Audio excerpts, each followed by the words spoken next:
नमस्कार, मैं प्रियांशा लाजस और आप देख रहे हैं न्यूज प्लस 21। आइए एक नजर डालते हैं देश विदेश व राज्य की दिन भर की 21 प्रमुख खबरों पर। छत्तीसगढ़ ओडिशा बॉर्डर पर सीआरपीएफ आरोपी पार्टी पर बड़ा नक्सली हमला, 3 जवान शहीद। महाराष्ट्र एकनाथ शिंदे से मिलकर होटल से निकले शिवसेना एमएलए मिलिंद नावरकर और रविंद्र पाठक। राष्ट्रपति चुनाव संसदीय बोर्ड की बैठक के लिए अमित शाह, जेपी नड्डा बीजेपी मुख्यालय पहुंचे। अफगानिस्तान से भारत आने वाले अफगान सिखों का हवाई खर्च उठाएगी एसडीपीसी। गुजरात पहुंचे मिलिंद ने एकनाथ शिंदे और उद्धव की फोन पर बात कराई। शिंदे भाजपा से गठबंधन पर अड़े। दिल्ली में सीएम को पुलिस ने रोका। कांग्रेस मुख्यालय से ईडी कार्यालय की ओर पैदल निकले थे मुख्यमंत्री। सड़क पर धरना केंद्र पर फोन टेपिंग का आरोप। 10वीं 12वीं की परीक्षा में अब पूरे पाठ्यक्रम से सवाल।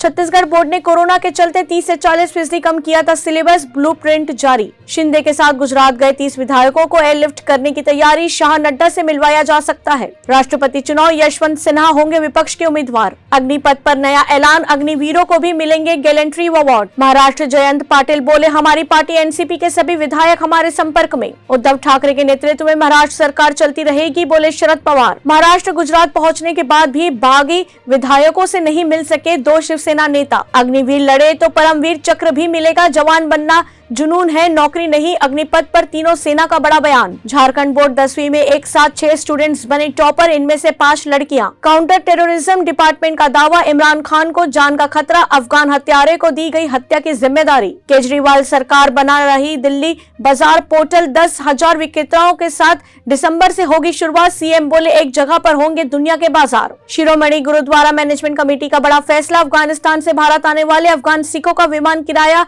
वहन करेगी। पीएम मोदी से मिले तीनों सेनाध्यक्ष। अग्निपथ योजना के बारे में दी जानकारी। डॉन 3 फिल्म में नजर आएंगे अमिताभ बच्चन और शाहरुख खान। एक्सेल एंटरटेनमेंट कर रहा सीक्वल की प्लानिंग। राजधानी दिल्ली में लगाए जाएंगे 50 लाख स्मार्ट बिजली मीटर। मार्च 2025 तक पूरा होगा काम। ऐसे ही जानकारियों के लिए देखते रहिए न्यूज प्लस 21, आपके हक की बात।